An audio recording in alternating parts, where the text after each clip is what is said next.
Hello दोस्तों, मैं अखिलेश कुमार आपका स्वागत करता हूँ APN education with Akhilesh Kumar में। तो दोस्तों, ये एपीएन एजुकेशन आपको देता है क्वेश्चनों की एक अच्छी सी सीरीज। दोस्तों, विद अखिलेश कुमार यानी कि मैं, लाइक शेयर और सब्सक्राइब जरूर करिएगा दोस्तों अगर ये सेशन आपको अच्छा लगता है तो। और इस वीडियो को देखने के लिए एक बार पहले ही धन्यवाद। चलिए दोस्तों, बढ़ते हैं अपने पहले एक स्लाइड की तरफ। तो दोस्तों, यहाँ पे आपको पता चलने वाला है कि एपीएन एजुकेशन आपके लिए लेके आया है इस बार कोशिका यानी कि सेल के संपूर्ण प्रश्न। महत्वपूर्ण प्रश्न होंगे दोस्तों, आप इसे शिद्दत के साथ अगर देख लेते हैं तो कोई भी ऐसा एग्ज़ाम नहीं है जो आप क्रैक नहीं कर सकते हैं। तो दोस्तों, क्योंकि सेल से ज़्यादा से ज़्यादा क्वेश्चन पूछेगा कहाँ से। तो दोस्तों, जो आपके ये क्वेश्चन होंगे बहुत ही आपके लिए इंपॉर्टेंट क्वेश्चन होंगे। चलिए दोस्तों, बढ़ते हैं अगले स्लाइड की तरफ। ये है आपका पहला और दूसरा क्वेश्चन। दोस्तों, इसमें से पहला क्वेश्चन रिपीट हो गया था, तो ये पहला और दूसरा क्वेश्चन आपके लिए इंपॉर्टेंट होने वाला है। तो दोस्तों, पहला क्वेश्चन क्या है, यानी कि दूसरा क्वेश्चन जो है वो है, कौन सा कोशिकांग केवल पादप कोशिकाओं में पाया जाता है। दोस्तों, आपसे ये पूछ रहा है कि कौन सा कोशिकांग केवल पेड़ पौधों में पाया जाता है, यानी कि पादप कोशिकाओं में पाया जाता है, उसी से आपसे पूछ रहा है। पहला है ऑप्शन कोशिका भित्ति, लवक, रिक्तिकाएं या उपयुक्त सभी। तो दोस्तों, जो पेड़ की डालियाँ होती हैं उसमें जो कोशिका भित्ति होती है, तो दोस्तों कोशिके, जैसे कोई भी कोशिका का अंग है तो उसका जो कोशिका होती है उसके किनारे किनारे कुछ इस टाइप की संरचना बनी रहती है, उसे ही हम लोग कहते हैं कोशिका भित्ति। और ये जो सर्किल टाइप का बना हुआ है इसे कहते हैं कोशिका झिल्ली। कोशिका भित्ति और कोशिका झिल्ली में यही अंतर होता है। कोशिका भित्ति उसे एक सही आकार प्रदान करती है। ठीक है दोस्तों, चलिए, तो जो इसमें सही होने वाला है, कोशिका भित्ति, लवक भी पाया जाता है, रिक्तिकाएं भी पाई जाती हैं। तो दोस्तों, इसमें से जो आपका ऑथेंटिक ऑप्शन होगा वो होगा उपयुक्त सभी। तो दोस्तों, इसका सबसे उपयुक्त ऑथेंटिक जो क्वेश्चन नंबर 2 का जो सबसे बढ़िया आंसर होगा वो क्या होगा, उपयुक्त सभी। चलिए, बढ़ते हैं अपने अगले वाले क्वेश्चन की तरफ। क्वेश्चन नंबर 3 देखिए दोस्तों। क्वेश्चन नंबर 3 है, कोशिकीय श्वसन का सक्रिय स्थल है। दोस्तों, जल्दी से इसे बताइए, कोशिकीय श्वसन का सक्रिय स्थल किसे कहते हैं। गोल्गी का, माइटोकॉन्ड्रिया, राइबोसोम या लाइसोसोम। दोस्तों, इसमें से सबसे जो ऑथेंटिक ऑप्शन होने वाला है वो है माइटोकॉन्ड्रिया। दोस्तों, माइटोकॉन्ड्रिया को आप लोग और भी किस नाम से जानते हैं, तो इसे कहा जाता है ऊर्जा गृह, यानी कि यहाँ इसको क्या कहा जाता है, ऊर्जा गृह भी कहा जाता है। ठीक है दोस्तों, चलिए बढ़ते हैं अगले स्लाइड की तरफ। क्वेश्चन नंबर 4 है। क्वेश्चन नंबर 4 देखिए क्या कह रहा है। क्वेश्चन नंबर 4 ये कह रहा है, अवर्णीय यानी कि ल्यूकोप्लास्ट मुख्यतः पाए जाते हैं जड़ों की कोशिकाओं में, तनों की कोशिकाओं में, पत्तियों की कोशिकाओं में या फूलों की कोशिकाओं में। तो दोस्तों, अवर्णीय लवक के बारे में आपसे पूछ रहा है, इसका जो ऑथेंटिक ऑप्शन होगा वो होगा ए। तो दोस्तों, जड़ों की कोशिकाएं जो अंदर की तरफ होती हैं, यानी ये जमीन हो गई, अब जमीन से जो अंदर जड़ें होती हैं ये सूर्य से, मतलब सूर्य की रोशनी से तो अनछुई होती हैं। तो जो सूर्य की रोशनी से अनछुई जड़ें हैं उनमें ही आपका पाया जाता है अवर्णीय लवक। ठीक है दोस्तों, चलिए क्वेश्चन नंबर 5 की तरफ बढ़ते हैं। उससे पहले ये देख लीजिए दोस्तों, ये कोशिका के संपूर्ण जो आपको प्रश्न दिए जा रहे हैं ये बहुत ही इंपॉर्टेंट क्वेश्चन है दोस्तों। अगर आप कर लेते हैं तो कोई भी एग्ज़ाम आप क्रैक कर सकते हैं। ठीक है, चलिए बढ़ते हैं 5वें क्वेश्चन की तरफ। क्वेश्चन नंबर 5 है, फूलों और बीजों को विभिन्न प्रकार के आकर्षक रंग प्रदान करता है कौन। ल्यूकोप्लास्ट, क्रोमोप्लास्ट, क्लोरोप्लास्ट या टोनोप्लास्ट। दोस्तों, इसमें सबसे अच्छा और बढ़िया जो आपका होगा ऑथेंटिक ऑप्शन वो होगा बी, क्रोमोप्लास्ट।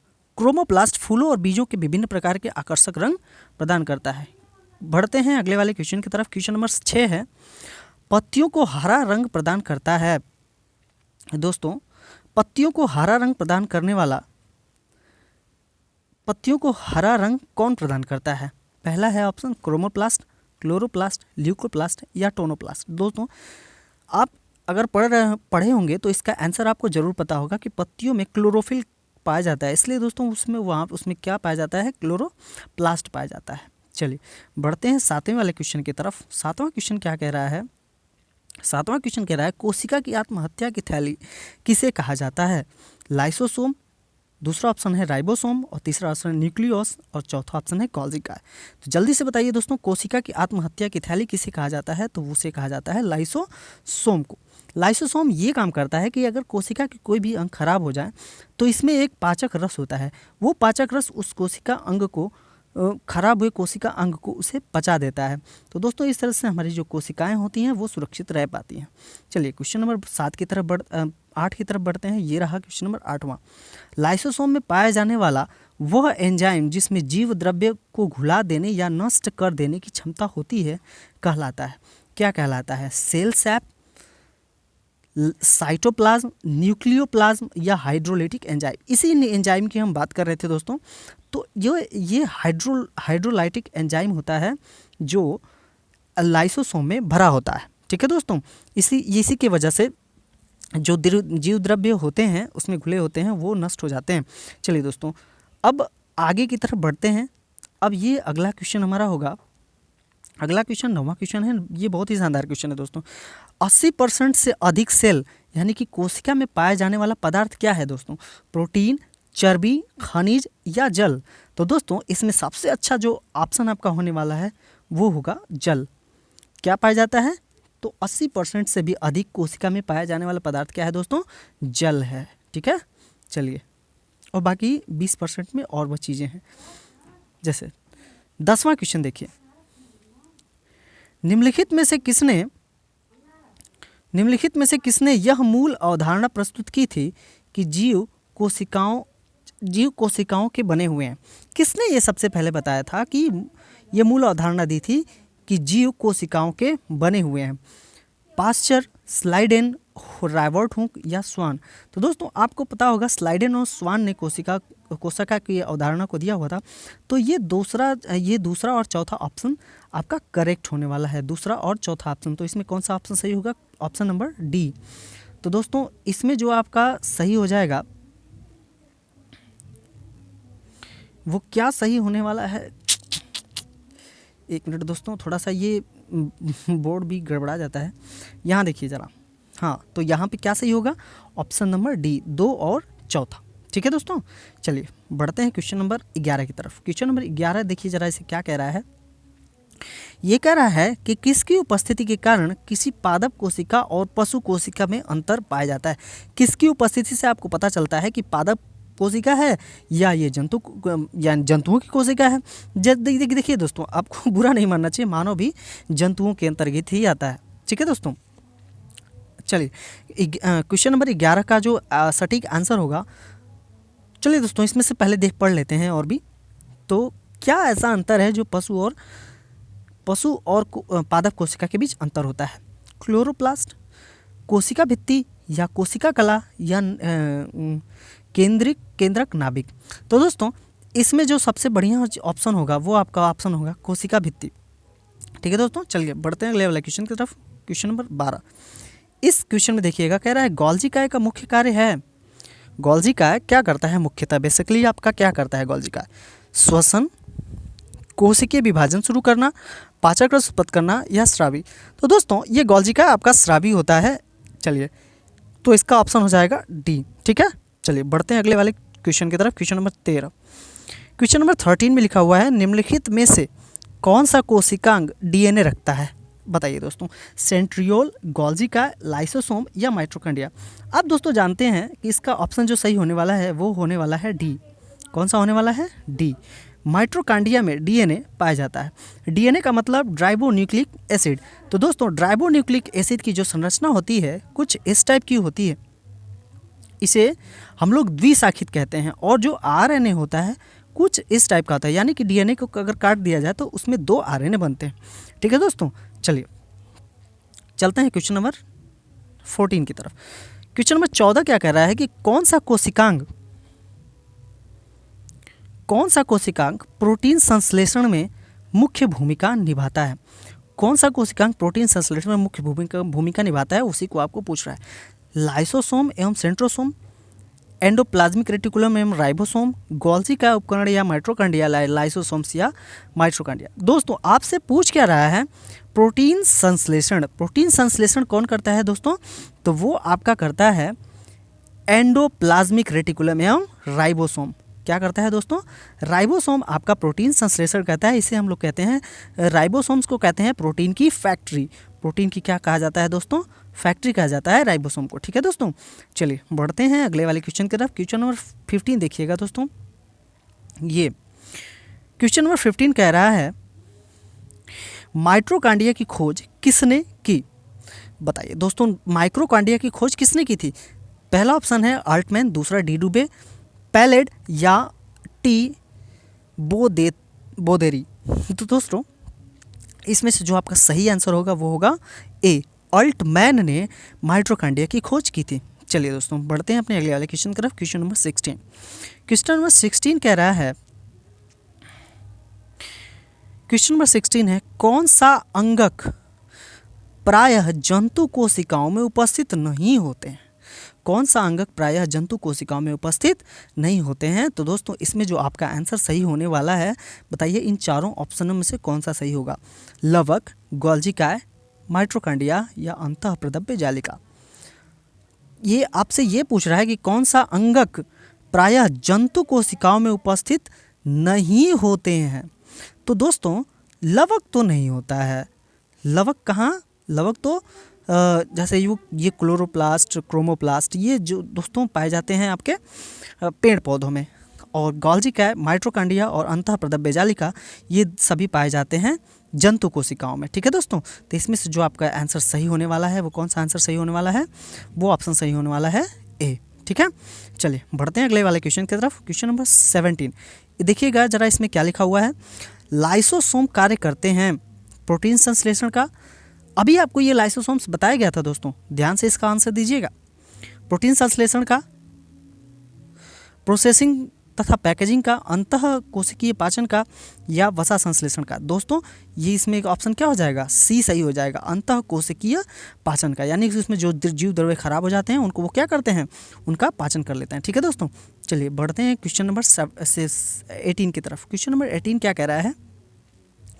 क्वेश्चन नंबर 18 कह रहा है, कोशिका भित्ति यानी कि सेल वॉल होती है। कोशिका भित्ति कैसी होती है दोस्तों? तो कुछ लोग इसका ऑप्शन तुरंत लगा देंगे कि अर्धपारगम्य। ध्यान से दोस्तों सुनिएगा, ये पूछ रहे हैं आपसे कि कोशिका भित्ति यानी सेल वॉल किसे कहते हैं।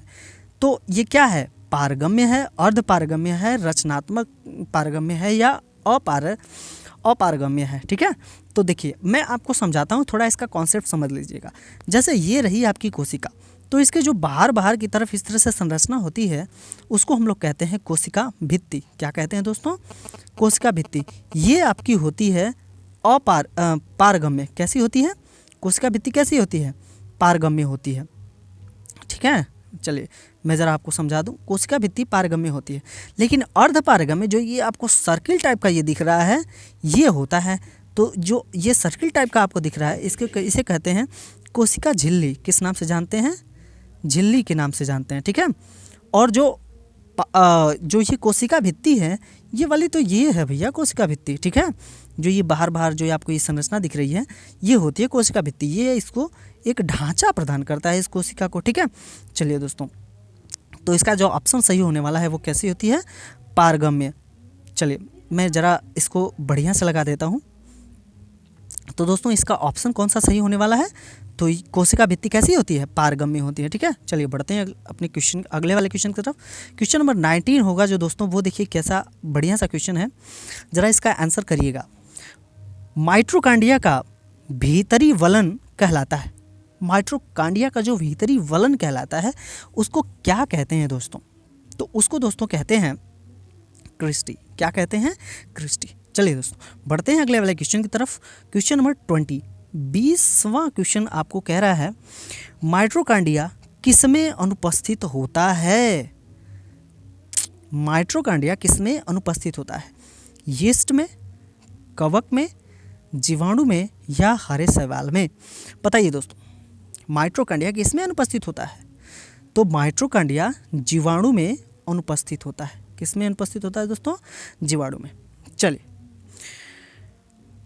अब आगे बढ़ते हैं दोस्तों। ये रहा क्वेश्चन नंबर 21। क्वेश्चन नंबर 21 क्या कह रहा है? जीव द्रव्य यानी कि प्रोटोप्लाज्म शब्द का प्रयोग सर्वप्रथम किसने किया था? जीव द्रव्य यानी जीव द्रव्य शब्द का प्रयोग सर्वप्रथम किसने किया था? ये ऑप्शन है डार्विन, पुरकिंजे, जॉन रे या हैचिसन। दोस्तों इसका सटीक आंसर होगा पुरकिंजे। किसने किया था? पुरकिंजे ने। जीव द्रव्य का सर्वप्रथम प्रयोग किसने किया था? पुरकिंजे ने किया था। ठीक है दोस्तों, चलिए बढ़ते हैं अगले वाले क्वेश्चन की तरफ। इससे पहले दोस्तों बता दीजिए कि कोशिका की खोज किसने की थी? तो किसने की थी दोस्तों? कोशिका की खोज किसने की थी? जल्दी से कमेंट करके बताइएगा। और इसी तरह से ये 22वां क्वेश्चन भी देख लीजिएगा। 22वां क्वेश्चन आपका कह रहा है, जीव द्रव्य जीवन का भौतिक आधार है, यह किसका कथन है? हेनरी, लैमार्क, हैक्सले या ट्रेविरेनस? तो दोस्तों इसमें से जो आपका सटीक आंसर होने वाला है वो क्या है? हैक्सले, ऑप्शन नंबर सी। तो जीव द्रव्य जीवन का भौतिक आधार है, यह किसने कहा था? हैक्सले ने कहा था। ठीक है दोस्तों, चलिए बढ़ते हैं अपने अगले वाले क्वेश्चन की तरफ। Question number 23। ये 23वां क्वेश्चन आपसे क्या कह रहा है? डीएनए के द्विहेलिक्स प्रारूप को पहली बार किसने प्रस्तावित किया था?